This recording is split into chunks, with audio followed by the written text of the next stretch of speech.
तो चलिए दोस्तों शुरू करते हैं आज का वीडियो। आज का वीडियो है मिश्रित संख्या पर है। देखिए मिश्रित संख्या क्या होता है कि इसमें अक्षर और नंबर अलग अलग टाइप का जो है पैटर्न के हिसाब से हमको क्वेश्चन पूछा जाएगा और उस क्वेश्चन में क्या बोला जाएगा कि अपने को समूह समूह के रूप में दिया रहेगा और एक जो है भिन्न समूह के रूप में दिया रहेगा। तो जो भिन्न समूह रहेगा उसका हमको पहचाना है कि आखिर कौन सा पैटर्न हो सकता है। ठीक है। दूसरा क्या है, यहाँ पर कुछ जो है एक व्यवस्था रहेगी। व्यवस्था का मतलब है कि उसका एक जो निश्चित पैटर्न रहेगा और उस अलग पैटर्न को हमको यहाँ पर लाना है। ठीक है। और कुछ टाइप का ऐसे क्वेश्चन पूछ सकता है कि कुछ जो है प्रतीक है या प्रतीक है, उसके पहले स्वर है, उसके बाद नंबर है। तो इस टाइप के जो क्वेश्चन है वो मिश्रित संख्या के अंतर्गत आते हैं। तो हमको यहाँ पर एक क्वेश्चन दिया गया है। किसी भी मिश्रित संख्या के जो भी क्वेश्चन दिया जाएगा तो सबसे पहले हम उसको क्या करते हैं, नंबरिंग करते हैं। अगर नंबरिंग हो गया तो हमको क्वेश्चन बनाने में बहुत आसानी होती है। तो सबसे पहले यहाँ पर हम लोग क्या कर लेते हैं, नंबरिंग कर लेते हैं। ठीक है। तो नंबरिंग में क्या करते हैं, सबसे पहले हम उसके बाएं पक्ष, जो बायां पक्ष हमको दिया गया है, उससे हम क्या करते हैं 1 2 3 4 5 6 7 8 9 10 11 12 13 14 15 17 17 18। ठीक है। फिर 19 20 21 22 23 24 25 26 27 28 29 फिर 30 31 32 33 34। तो इस टाइप का हम लोग क्या करते हैं, बाएं पक्ष से नंबरिंग करते हैं। ठीक है। अब जब नंबरिंग हो जाएगा तो क्या करते हैं, हमको क्वेश्चन के तरफ आना है। क्वेश्चन में क्या पूछा जाएगा, देखिए इसमें जो है चार समूह क्या रहेगा, समान रहेगा। ठीक है। और एक जो समूह रहेगा वो भिन्न रहेगा। तो वो जो भिन्न रहेगा उसको हमको पहचानना है। ठीक है। तो यहाँ पर क्या बोला है, जो डी है उसको हम अगर नंबर के हिसाब से जो भी हम इसमें नंबर डिनोट किया है, जो भी इसमें इंडेक्स किया है, मतलब इसका जो है जो भी इंडिकेशन किया है, जो जिस भी अक्षर या संख्या पर, वो हमारा रहेगा। ठीक है। तो यहाँ पर क्या है, डी को अगर हम 5 करते हैं, मतलब यहाँ पर 5 है डी, तो 5 कर लेते हैं। जे क्या है, 7 है। फिर आई क्या है, यहाँ पर 4 है। ठीक। उसी तरीके से एफ यहाँ पर क्या दिया है, यहाँ पर 17 दिया है। फिर यू क्या दिया है, 19 दिया है। फिर ए क्या दिया है, यहाँ पर 16। ठीक। 17 16। ठीक है। तो ऐसे ही करेंगे। फिर एज के लिए क्या हो जाएगा 28। फिर एट द रेट के लिए 26। फिर 1 के लिए क्या हो जाएगा 29।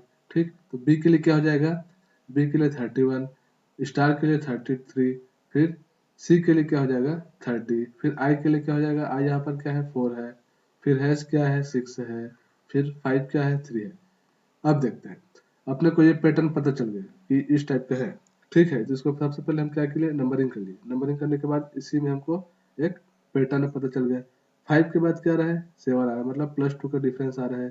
5 के बाद अगर +2 जोड़ेंगे तो 7 आ जाएगा, मतलब 5 6 7। फिर 17 18 19 +2।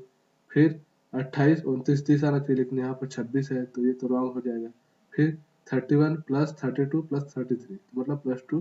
तो 31 के बाद 33 आ रहा है। 4 के बाद 6 आ रहा है, मतलब +2 का। तो ये चारों जो पैटर्न है वो क्या है, सभी सही है। और ये क्या है, अलग है, मतलब ये हमारा आंसर हो जाएगा। ठीक है।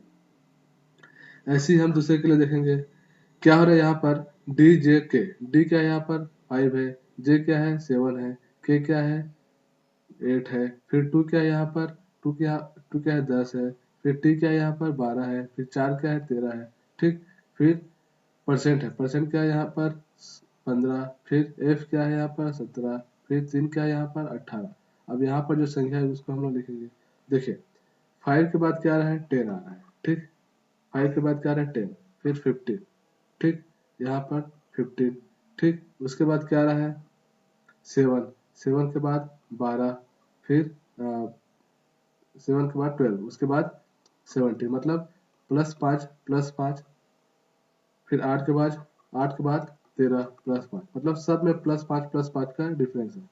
तो 15 के बाद क्या आ सकता है 20। फिर 17 के बाद 22। फिर 18 के बाद 23। ठीक है।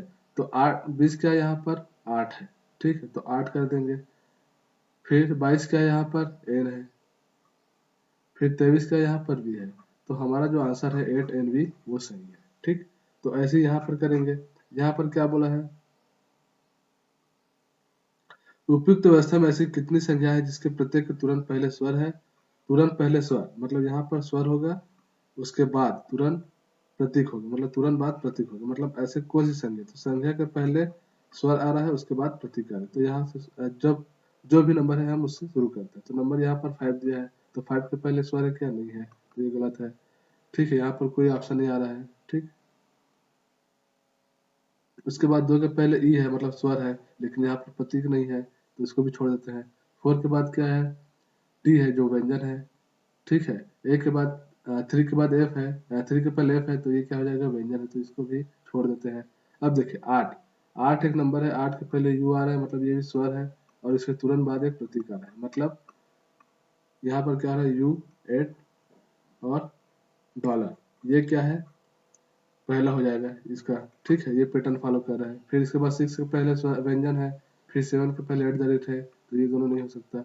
फिर 9 के पहले बी है, तो व्यंजन है, ये भी नहीं हो सकता। मतलब कुल मिलाकर हमको एक ही पैटर्न जो मिल रहा है वो क्या मिल रहा है कि किसी संख्या के पहले स्वर है, फिर उसके प्रतीक, उसके बाद में प्रतीक है।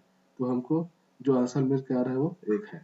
केवल एक ही ऐसा प्रतीक है, ऐसी व्यवस्था है, केवल एक ही ऐसी व्यवस्था है जिसमें स्वर के पहले, संख्या के पहले स्वर और प्रतीक मिल रहे हैं। ठीक है, तो इस तरह से हम जितने भी मिश्रित संख्या वाला क्वेश्चन है उसको हम लोग सबसे पहले नंबरिंग करते हैं। कहाँ से? बाएं पक्ष से। उसके बाद हम लोग उस नंबरिंग किए हुए जितने भी संख्या है उसको हम लोग कहाँ क्वेश्चन में अप्लाई करते हैं। क्वेश्चन में अप्लाई करने पर उसको हम लोग पैटर्न देखना है कि क्या वो वर्ग के हिसाब से चल रहा है, सम के हिसाब से चल रहा है, कि इसमें कुछ गुना भाग के रूप में चल रहा है, या फिर कैसे करते हैं, उसमें कुछ व्यवस्था ऐसी है जो समय समान है। इस टाइप की जो व्यवस्था को हम लोग देखते हैं। फिर इस टाइप का भी क्वेश्चन आ सकता है कि उसमें पहले स्वर है, फिर प्रतीक है, या फिर ऐसे पूछ दिया जाए कि प्रतीक है उसके बाद स्वर है। तो ऐसे क्वेश्चन को हम लोग मिश्रित संख्या के हिसाब से करते हैं। ठीक है, तो आज की वीडियो के लिए इतना ही। नेक्स्ट वीडियो में हम लोग मिलते हैं नए चैप्टर के साथ।